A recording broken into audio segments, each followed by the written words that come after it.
Hey fam, as most of y'all know, Peggy and I purchased our RV from a camping world. And here's a camping world less than 10 minutes from my house. So tell me why I had to drive over an hour to another non-camping world RV center to get our RV serviced. We gotta talk about that. Take me in your arms, do just what you want. You're the one I trust. I belong to you, and I'll always be around. Hey, what's going on fam? Welcome back to the channel. Welcome back. If you haven't already, please hit that subscribe button. Today I want to talk about the importance of information. When I was in the military, they stressed information. You could not make a plan or make a good decision without gathering the proper information. As Peggy and I have been traveling and meeting people on the road, a lot of times people are considering getting into RVing. They ask us, what kind of things should I look for? What kind of lessons have you learned? What can you share with me before I try to go in there and make that decision? It is a pretty tough decision trying to figure out which RV to get and where you're going to get it from and things like that. So that brings us to today's video. Now, I'm going to say this before I get started. I am not trying to single out Camping World. That is definitely not my goal. All I can do is share with you the experience that we've had. And we have only gone through Camping World. Now, so that for that reason, I am asking that you guys come into the comments and share some of your experiences on the subject that we're going to be discussing. Have you experienced anything positive or negative, or just want to share with everybody so they can help them make informed decisions should they decide to get into RVing or looking to do an upgrade or something like that? So that is the that is the point of this. Now, I know it's gonna probably put Camping World in a very negative light, but we have had some great experiences with Camping World. I am just sharing this particular aspect of our experiences with Camping World. I don't know if you can call out all that a disclaimer or not, but so let's get into the discussion. Now, Peggy and I have always enjoyed traveling, and about 3 years ago, we were both retired from our work. Retired kind of young, and so we're very blessed with that. But we wanted to get some more traveling in and basically see more of the United States. Now, of course, 3 years ago, this is near the end of the height of the pandemic, and so we had a lot of restrictions at the time about what kind of hotels and flights and stuff like that, and so our traveling was down, and that's probably what got us interested in the whole RV thing. So when we made the decision to get an RV, we had to go figure out where we are going to get it from. We were in St. Charles, Missouri. We was in St. Louis, Missouri at the time, and we found a local place, a local RV dealer, and Camping World. Now, they both had RVs that fit the needs that we expected, that we needed at the time. Like I said, being uninformed, Peggy and I had never stepped on an RV at all in our lifetime. So I would say this was probably an uninformed decision, but I tried to do my research and ask as many questions as possible. The reason why I ended up choosing Camping World was because of their sheer size. They have locations in basically every state that Peggy and I were going to be visiting in. And because I did not know much about RVing or the maintenance side or repairs or anything like that, they assured me that I would be able to visit any of these locations and be able to get work done with no problem whatsoever. So that was the reassurance I need for Peggy and I to get on the road and get going. And so that's what happened. We found an RV that we felt fit our needs. It was a Forest River Vive 26RK, just a classic small couples trailer. We had a black Ford F-150 that we call Black Pearl. And it was able to pull that smaller travel trailer all over this country. We've been to Georgia, Florida, Oklahoma, Texas, New Mexico, and Arizona in the Vive 26RK. So we get to Arizona. It's like September time frame. And for anybody who knows, it's Tucson, Arizona, Davis Monthan Air Force Base. So anybody who knows, it gets pretty dang hot in Tucson, Arizona. And we had a travel trailer with a single air conditioner and 30 amps. So we was having all kind of issues, and the main one being that circuit breaker tripping that controlled the AC. So we was running that AC 24/7. Every once in a while, circuit breaker trip. I had to go do a little double click reset. Refrigerator might cut off. All kind of things that we thought that we really needed. So thinking back to why we chose Camping World, I contacted the local Camping World. There was a Camping World like 7 minutes away from us. I contacted them and I said, okay, I bought this at a Camping World in Missouri. I need to get this worked on. And they said, sure, no problem. What kind do you have? I told them what kind we had. And they said, okay, we can get you in about 2 months.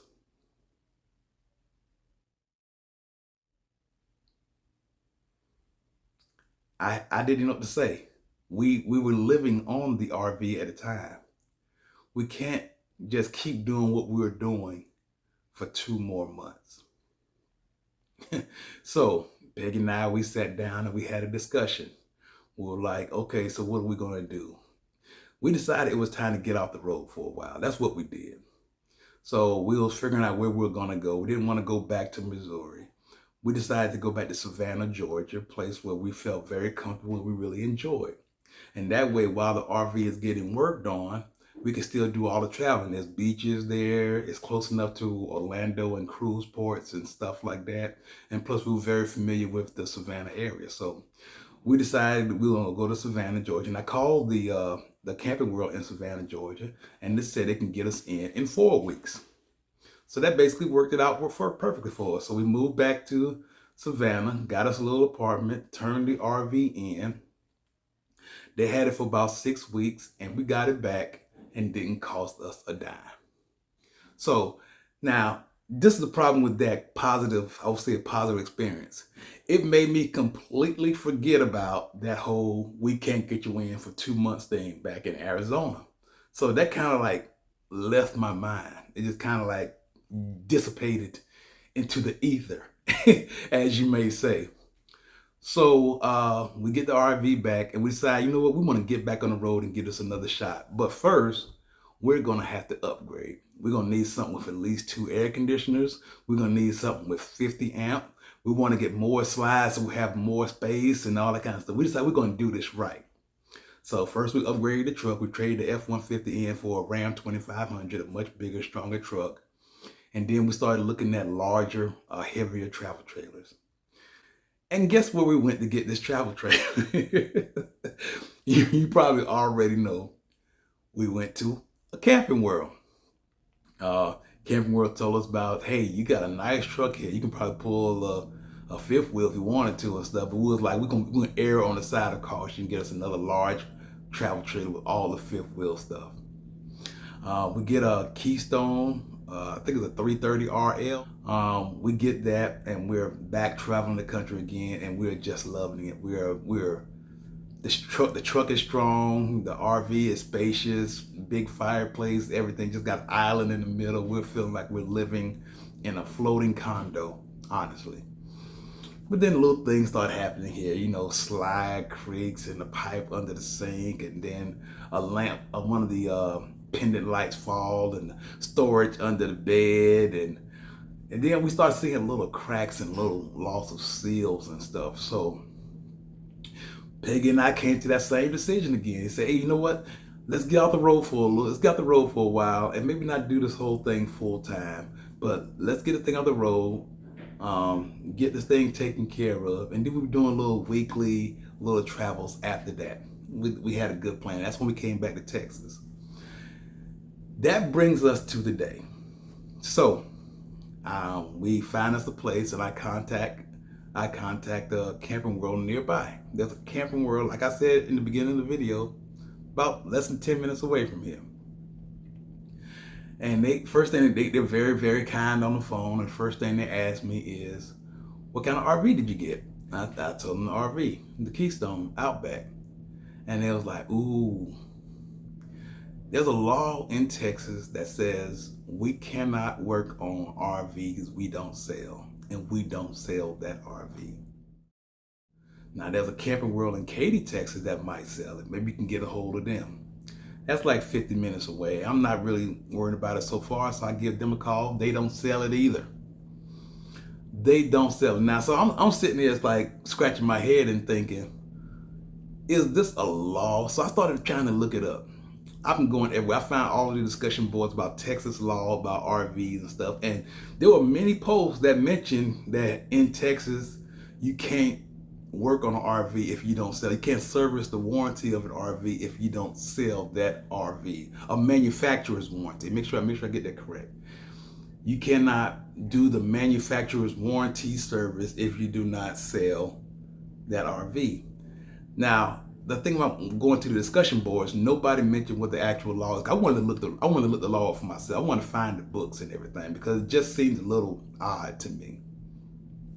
So couldn't find it. Nobody. I said I'm asking people, okay, what's the name of this law? So instead of calling Camping World, that's where you saw me at the beginning of the video. I decided to go in and talk to the service department directly.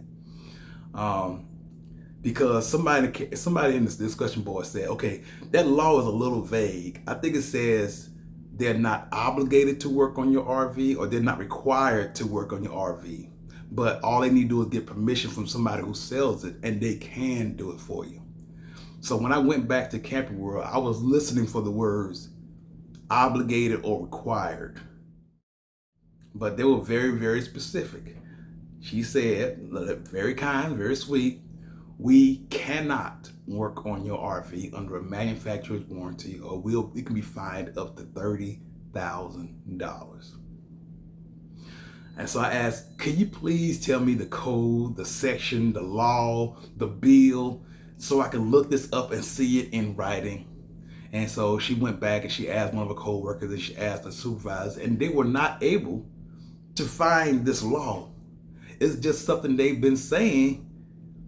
I guess they learned it. If it is true, I don't want to try to call them a liar or anything, but it's just something that it's been like passed down knowledge for such a long period of time. Nobody really knows what the law is. Like according to article this, section this, you cannot do this or you be fined this. Now, I want to be able to see it in writing. No luck whatsoever. So of course, I leave out a little frustrated. I got a smile on my face right now, but you should have saw me like 3 days ago. But anyway. They suggested, so I called around and they said, well, you know what? There's a place called Holiday World in Katy, Texas that sells the Keystone Outback, your exact model and everything. And so I called them up, but I'm sitting there thinking, like, why would they service my RV if I didn't buy it from them? Or are they going to be as studious with it or as, aggressive with the repairs as somebody who I bought the RV from? Well, I'm happy to report that the people at Katy World were very, very receptive to the idea. They were able to get me in 3 weeks time frame. They said, yeah, we can get you in and just make sure you empty your refrigerator out and we'll come out and we'll do our full point inspection and we'll go ahead and work with your manufacturer and get the warranty work done and take care of it for you. So they were very, very helpful. And I appreciate that. It made me kind of wish I had bought my original RV from them, but hey, not going to go through that right now. And that facility was really nice. They had a nice little coffee station. I looked at a little travel trailer toy hauler. That's what it is. Whenever you go inside of an RV store or department, you're always looking at what possibilities they have. And so I'm walking around there. I go to the service department and I see a sign that tells you the price. Now, my work is getting done under the manufacturer's warranty. So I believe that I'm fully covered under everything that's getting done. But I also realized something. They had a sign up that said, work is $259 per hour. Service being done in your RV is $259 an hour. And so when I saw that, my eyes got all big because your boy Don is the cheap guy. I was like, I went back to a story that somebody told me about getting their residential refrigerator out. For those of y'all who don't know, there are some fifth wheels out there with some beautiful full-size double-door residential refrigerators. And those things last pretty good. They're very good refrigerators and they should last pretty good long time, 3 to 5 years or maybe even more. But they do not fit out the door of the RVs or the windows. So how do you get them out to get them replaced? You have to take a slide off.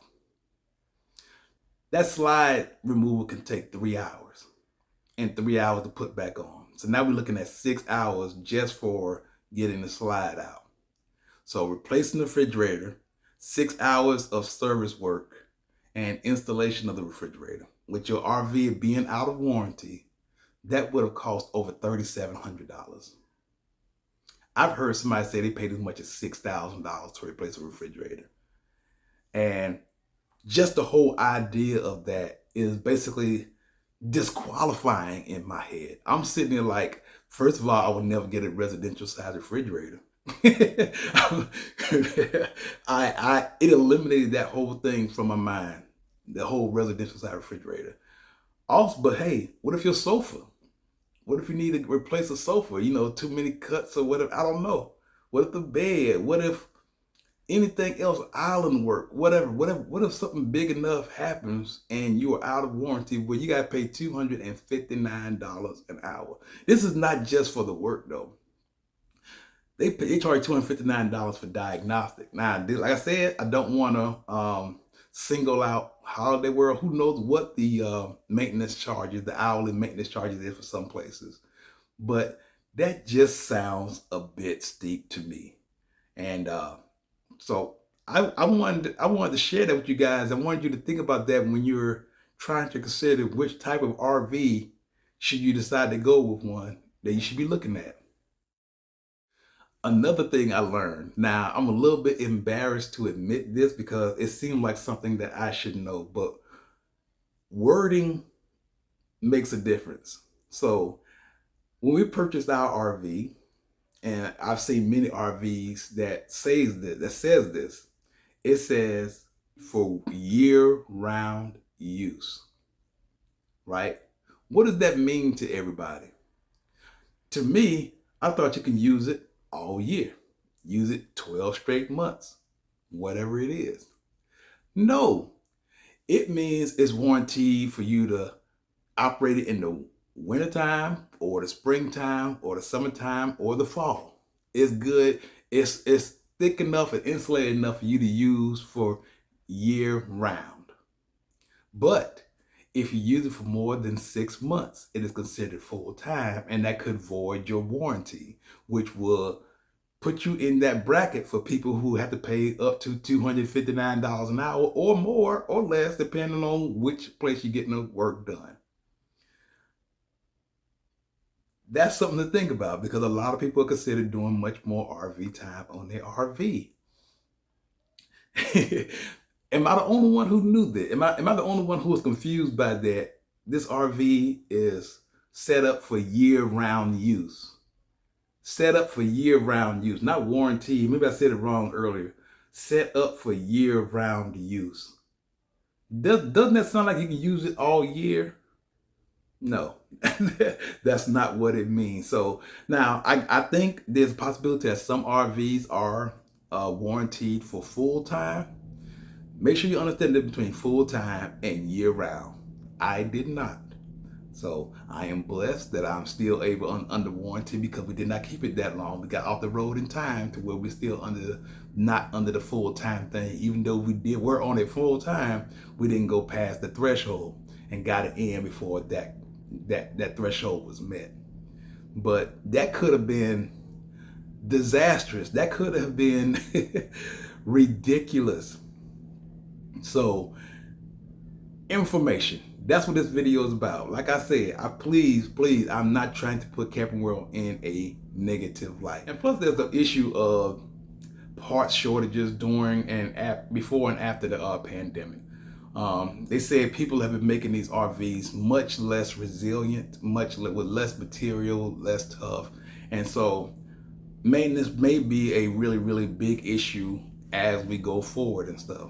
So when you're making your decisions about, or if you're looking to do an upgrade, all I can say is do your homework. There's a reason why there's a difference between decisions and informed decisions. There are some beautiful modern RVs out there. I'm talking about chandeliers and marble islands and all wood floors and residential refrigerators and nice big leather seats and king size beds and tile showers. I mean, if you haven't been inside of a large RV in the past 4 years, you have no idea what an RV looks like anymore.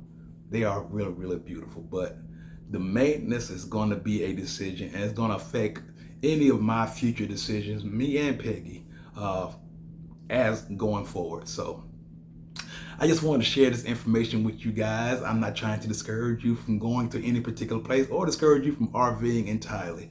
It's just like I said, we're gonna make an informed decision, and we have a community here where everybody can share the information and knowledge to where everybody will have a little bit more. And if you know the name of that law in Texas where you cannot work on an RV that you don't sell that's under manufacturer's warranty, if you can find that for me, I would greatly appreciate it. I know you're gonna say just Google it. I've already tried Google. Google keeps sending me to all kind of little discussion boards and everything else.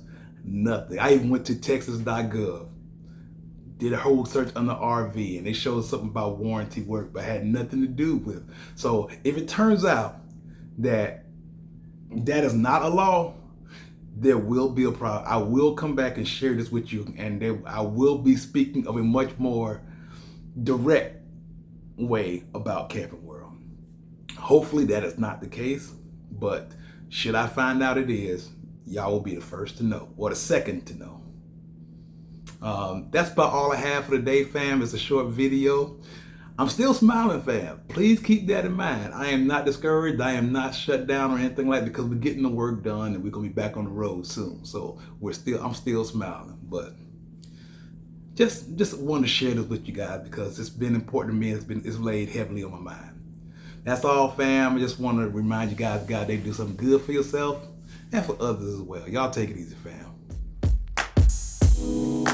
Take me in your arms, do just what you want. You're the one I trust.